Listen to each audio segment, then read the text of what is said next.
Hey, it's Mr. Helton. It's time for reading another week. I bet you'll never guess what we're going to be reading about this week. Have a clue yet? What do you think? Any guesses? Yeah, if you said animals, we're going to be reading about animals this week. Some special animals, some animal senses. So lots of cool things we're going to be learning. Whoa, look at that shark. That's scary. I don't want to be in his mouth. Do you? Okay, well, these are cool animal videos. We're going to have an animal video for a story today, as a matter of fact. It's called Animal Senses. But before we get into our little video story today, let's look at some vocabulary from our story that we'll be hearing, and I want you to understand what these words mean before we get into our story. So we've got 4 words, and this is one of those weeks where there's like a short story at the beginning of the week. It's actually a short video at the beginning of the week, and then on Wednesday we'll actually have a longer story. This story will not be tested because it's a video, but we're going to do some fun things with it, and I think you'll enjoy it as well. But in the video, there's 4 words. Let's talk about them real quick. You will not be tested on these 4 vocabulary words, but you need to know what they mean. The first one is relish. I think I know what that means. I put it on my hot dogs. Hot dog with relish. Maybe? No, I think it's a different kind of relish. If you relish something, you enjoy it very much. I don't know. I enjoy hot dogs with relish. No, this is the way we would use this relish in a sentence is like this. My dad and I relish our annual camping trip. It's like another word that you could use for the word enjoy. It means the same thing. We really like it. We enjoy our annual camping trip. So if you relish something, you really enjoy it. The second word is familiar. Familiar. Something familiar is something that you know and that you're used to. His face is familiar, although his name escapes me. So familiar is something that you know, maybe it's something you're used to. I hope you're a little more familiar with online learning now than you were 3 weeks ago. I think we've all learned a lot, haven't we? The third word is savor. Savor. That's not a word we use very much, is it? But if you savor something, you take your time enjoying it. You know what I like to savor? A big rack of barbecue ribs. Phew, I'd like some of them right now. Take your time and enjoy them. You must thoroughly chew your food in order to fully savor it. So you take your time enjoying it. Then the fourth word is enhance. If you enhance something, you've made it into something better or improved upon it. So if I went back and looked at our lessons from the beginning of the school year, hopefully I've enhanced them some, and they're a little better now than they were. Made them better, improved them some, especially the math assignments, right? And there at the beginning of the year, they didn't work too good.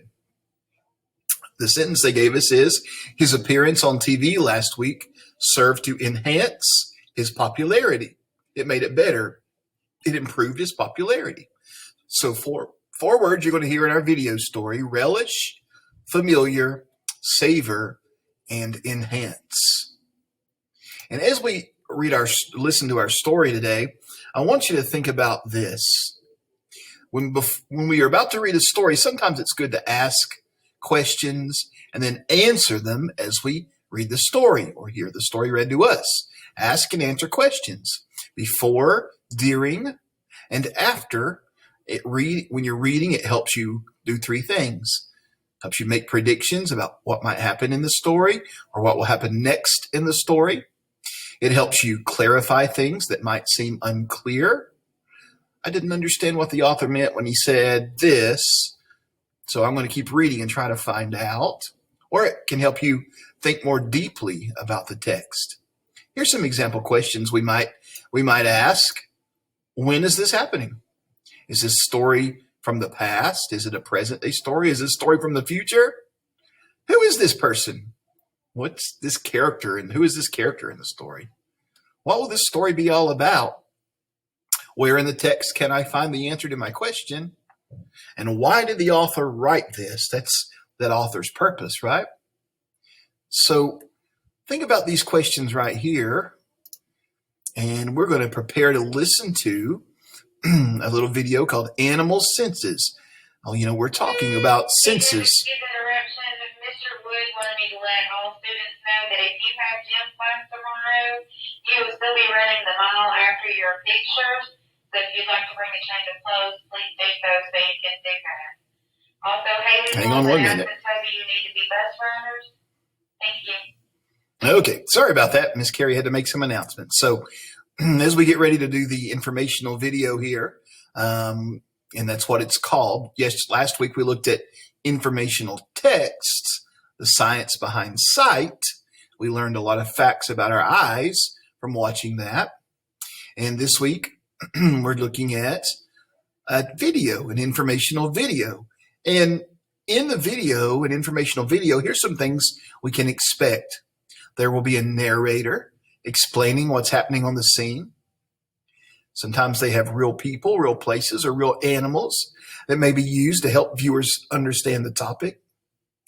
Informational videos include words that may be specific to a science or social studies topic.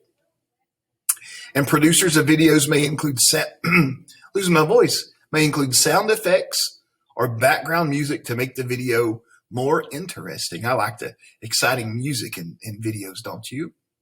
So let's take a look at our informational video for today and tomorrow. And it is called Animal Senses. So I'm going to turn it up a little bit and I want you to watch this video.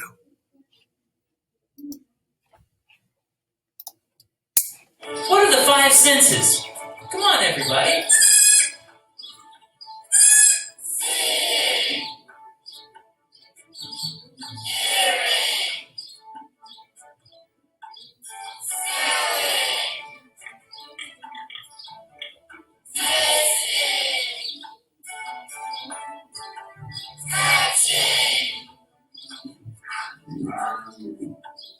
Excellent. That's right.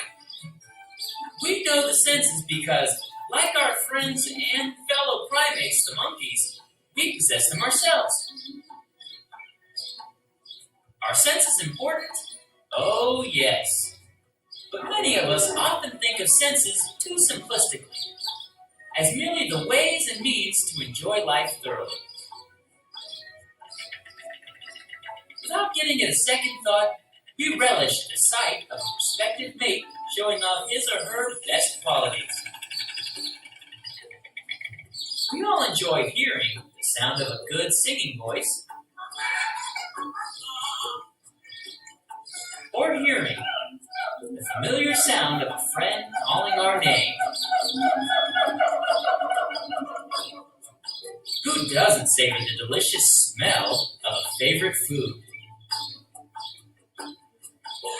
Or, when we too were infants, the sweet scent of mother's milk.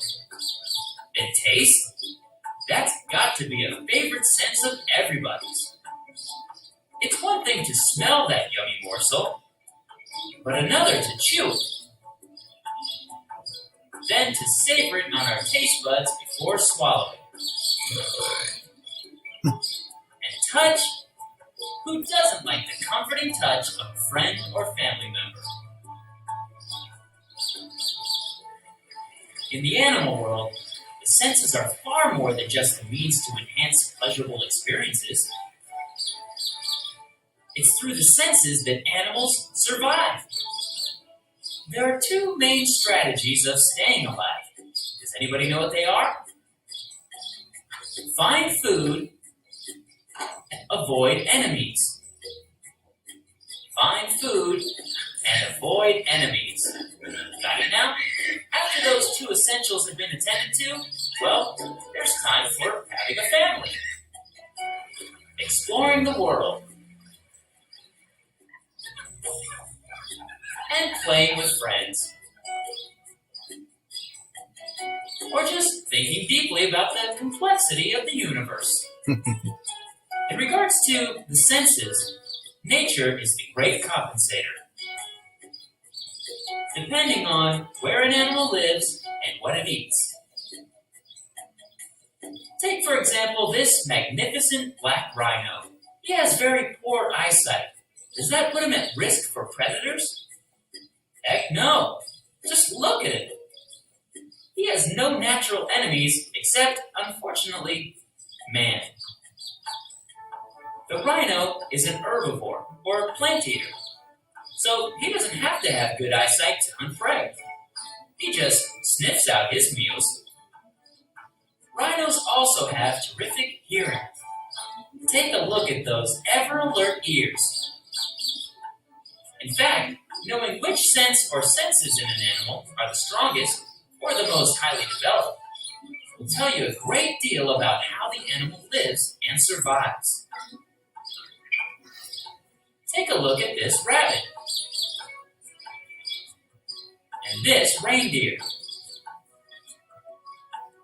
and this horse. Notice any similarities?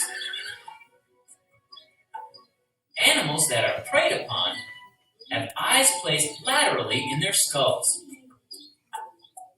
so they can see almost 360 degrees without moving their heads.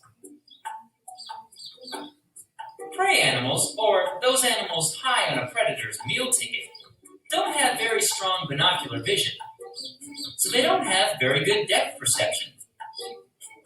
But they don't need it. Their eyes are designed to notice movement anywhere around them, so that they can flee at the slightest hint that there might be a predator lurking nearby. Predators, like these big cats, have more forward-facing eyes, which gives them the ability to pick out the details in the landscape, a useful feature when stalking and chasing prey. So, between prey and predator, who has the distinct advantage in terms of the sense of sight? The slam dunk winner in the best eyesight contest is the predator. Birds of prey, to be precise. Okay. That was a neat video, wasn't it? So we learned a lot about animals there in this video. Let's talk about what we watched. Mr. Taylor made an announcement there at the end, I know, but we're going to watch the video again tomorrow if you missed anything. But the first thing, how do animals use their senses? What do you think? What would you put there? This would be in your book if you would like to look at it. I think it's on page 129 in your reading book, if you want to follow along with me. Well, we saw that animals use their senses, well, two big ways. The two main things he said was to find food and to stay away from enemies. That was the thing he said twice. But they use their senses of smell, maybe to smell food, or to smell if a predator is nearby, or if you are a predator, to sniff out some food, your prey. Use your ears to listen for any animals that might be coming to attack you, or listen for animals you want to go eat. The senses are used by animals like we use our senses. What does the narrator mean by nature is the great compensator? Well, it talked about how it showed the rhino there, and the rhino didn't have very good sight, but it didn't need good sight because nothing was going to try to eat a rhino. Do you remember what it did have? It had a good sense of smell and hearing. It could just sniff out its food, grass that it eats. It's an herbivore, so it eats only plants. It could hear, use its ears to listen. So compensator means if one of your senses is weak, then it makes the other sense stronger. So since that rhino had weak vision, he had strong smelling and hearing. That's what it means by compensator. Question 3 says, what can you learn about an animal's life from observing where its eyes are placed? Well, animals that have eyes on the side of their heads instead of on the front, like us, that we know that they are often hunted as prey, so they are able to see about 360 degrees around them to notice anything moving around them to keep themselves safe. If their eyes on the front of their face, then they might be a predator. They might be one that's hunting, so it can look really closely at what it's hunting. It was a neat story. We're going to talk more about it tomorrow. Let's look at some phonics, at some decoding skills for today. And our spelling's a bit different. We've been doing vowel sounds. Let me shrink myself here. Get out of the way, Mr. Helton. There we go. So we've been doing vowel sounds, long and short vowel sounds, but this week's a little different. Our decoding lesson is a little different this week. We're looking at syllable division patterns. So syllables divide words. We've talked a little bit about it, like Mr., 2 syllables, Helton, 2 syllables, rhinoceros, 4 syllables. Well, there's some patterns in words where those syllables can be divided. And so this stands for vowels and consonants. The vowel, consonant, consonant, vowel pattern, the vowel, consonant, vowel pattern, and the vowel, vowel pattern. So let's read what it says. Vowel, consonant, consonant, vowel words divide between the 2 middle consonants. If a vowel, consonant, vowel word divides before the consonant, the first syllable is open and has a long vowel sound. If the vowel, consonant, vowel word divides after the consonant, the first syllable is closed and has a short vowel sound. In vowel words, the 2 middle vowels are pronounced separately and the word divides between the vowels. So here's this one. Relax. 2 syllables. Relax. And that's that vowel, consonant, vowel. We would divide. It's a long sound, long vowel sound. Re. The first syllable is open and it has a long vowel sound. So re, space, lax. We say relax.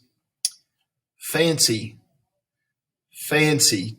Here is a vowel, consonant, consonant.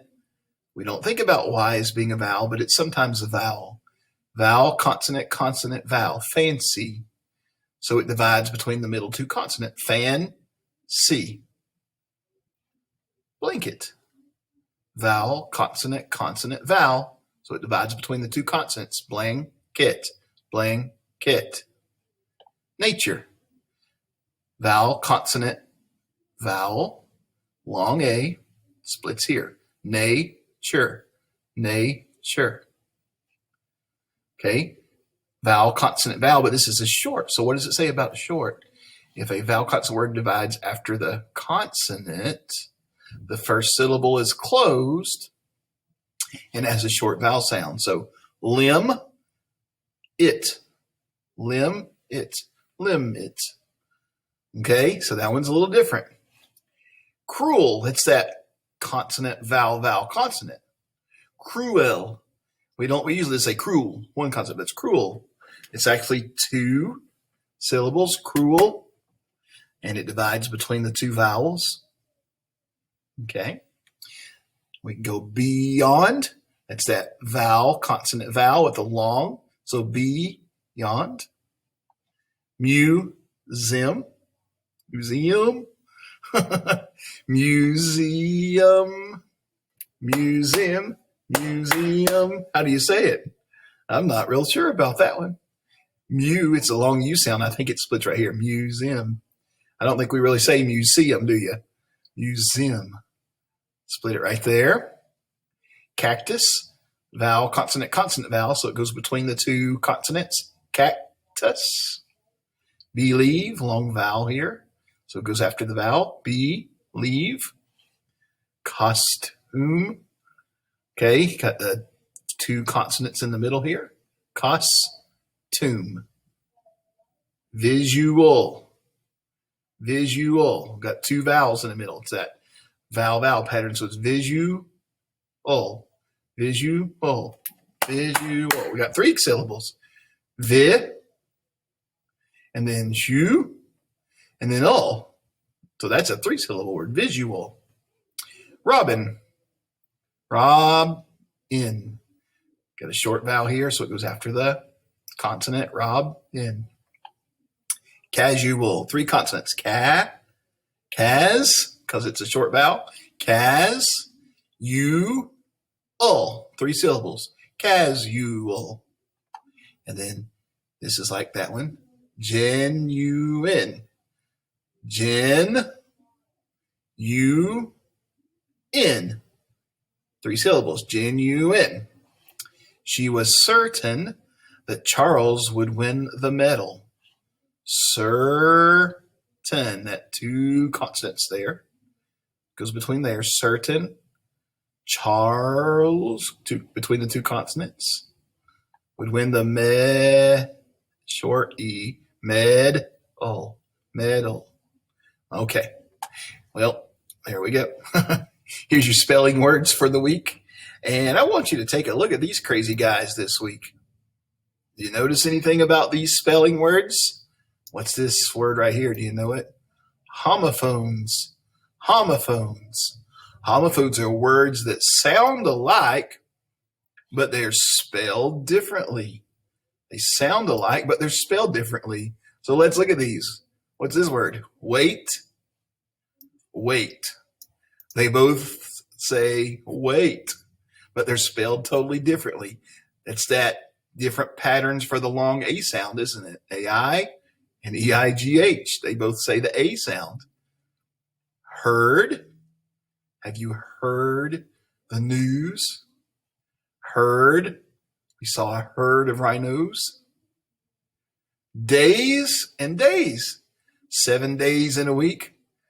Mr. Helton's so boring, he puts me in a daze. Heel and heel. This is the bottom of your foot, heel. This is heel. If you get sick, we hope you are able to get healed. Peak and peak. This peak is like a mountain peak. This peak is like peekaboo. Scent and scent. Your mom sent you to the grocery store to get some bread, but you couldn't pay for it because you only had 1 cent. Scent, a third one. But that bread had a good scent. It made you want to eat it. It smells. Feet and feet. This is the things you walk on.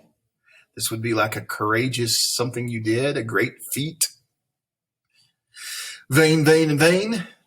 Vain, vain, vain. Let's work backwards on this. This VEIN is like the vein that's in your wrist. You ever look at the blue veins in your wrist? Your blood vein. This vein would be like a wind vane that you would sit on top of a barn, maybe a rooster. You see it turns with the wind. This vein would be you're very braggy. You're so vain. You think you're all that.